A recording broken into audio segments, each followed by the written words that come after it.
Les amis, aujourd'hui c'est un tuto qui est très utile puisqu'on va parler en fait de l'OTB. L'OTB c'est quoi? C'est quand on passe par-dessus le cintre.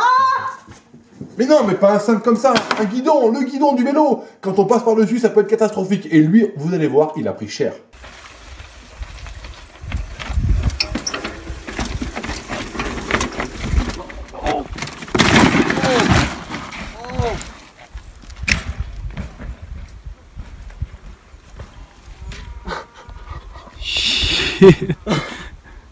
Are you okay? Yeah.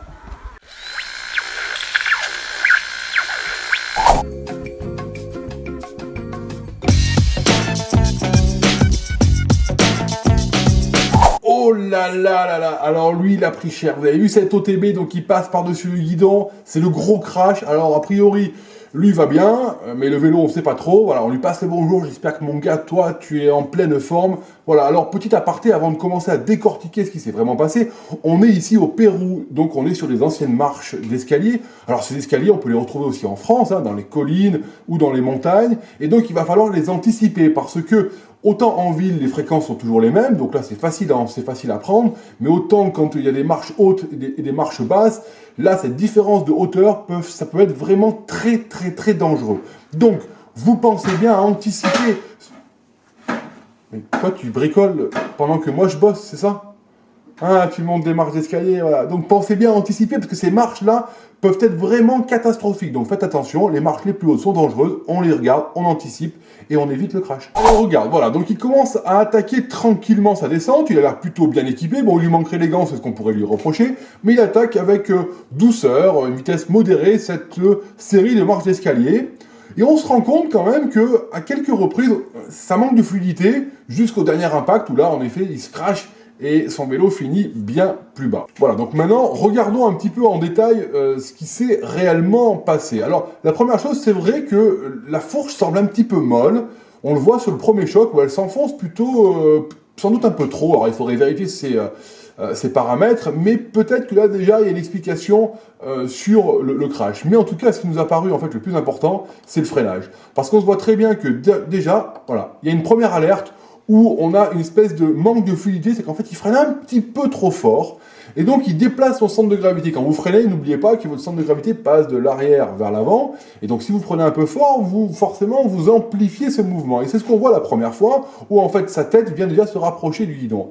Et deuxième alerte, il remet un coup de frein, et là, qu'est-ce qu'on voit? Hop, carrément, c'est le menton qui passe par-dessus. Ouais, le menton. Gratte un peu là, gratte là. Voilà, ça me grattait là, merci, c'est cool.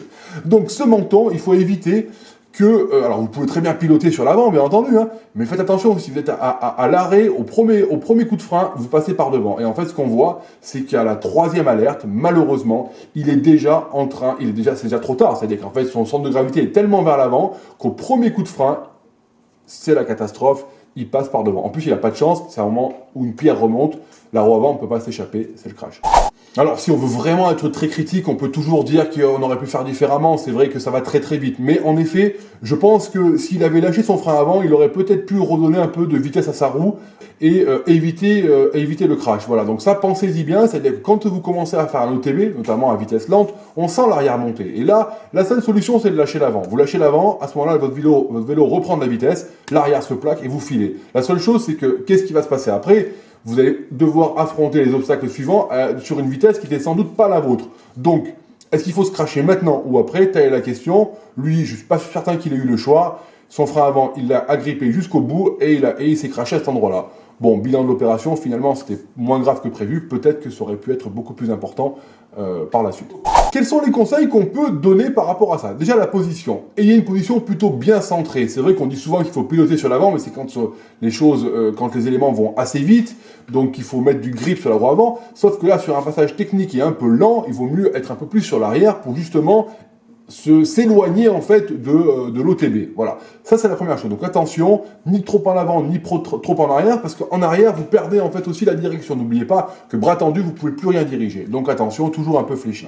Deuxième, c'est le freinage. Le freinage, c'est le point crucial. Quand c'est technique, si vous devez bloquer vos roues, c'est uniquement volontaire. C'est-à-dire, soit c'est pour faire un décalage, donc un nose wheeling, par exemple, pour tourner l'arrière, ou par exemple pour faire un drift, parce qu'on veut replaquer à un endroit où on veut recoller sur une partie en particulier. Bon, mais sorti de ces cas, vous devez garder de la rotation sur vos roues. La rotation dit du grip, et donc le grip donne la direction. Voilà, donc ça c'est important, attention à ce freinage, et s'il est trop fort sur l'avant, c'est ce qui est le cas de notre ami, vous allez forcément déplacer votre centre de gravité. Donc faites attention, freinage souple, on garde toujours un petit filet de frein, on regarde loin, et on laisse rouler. Autre conseil, quand on aborde un passage technique comme ceci, il faut être en pleine forme physique et forme psychologique. Donc on n'arrive pas sur un passage comme ça en étant fatigué, soit de la sortie, soit des problèmes perso, familiaux, ou même professionnels. Donc ce qu'il faut être, c'est être en pleine capacité de ses moyens, parce qu'on va enchaîner un truc qui est vraiment difficile. Donc n'oubliez pas, soyez en forme, et surtout pas d'émulation. Si vraiment vous ne sentez pas que c'est au-delà de vos compétences, c'est pas parce que vous avez 10 gars, 10 potes autour de vous, allez vas-y, qu'il faut aller se mettre au crash. Enfin, dernier point, on peut prendre des risques, on en prend tous les jours en vélo, mais on les prend pas n'importe comment et n'importe quand.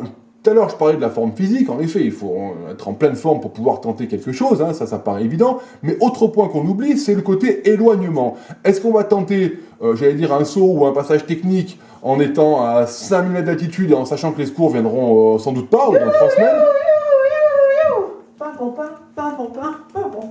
Les secours. Et donc, surtout, ne tentez pas quelque chose où vous savez très bien que vous allez mettre du temps à être pris en charge. Voilà, donc, crachez-vous, mais près de chez vous. Voilà, faites-le bien.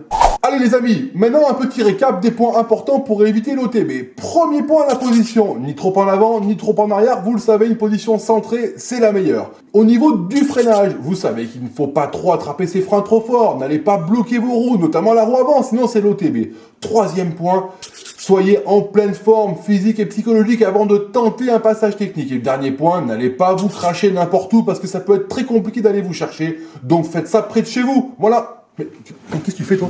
Viens ici toi.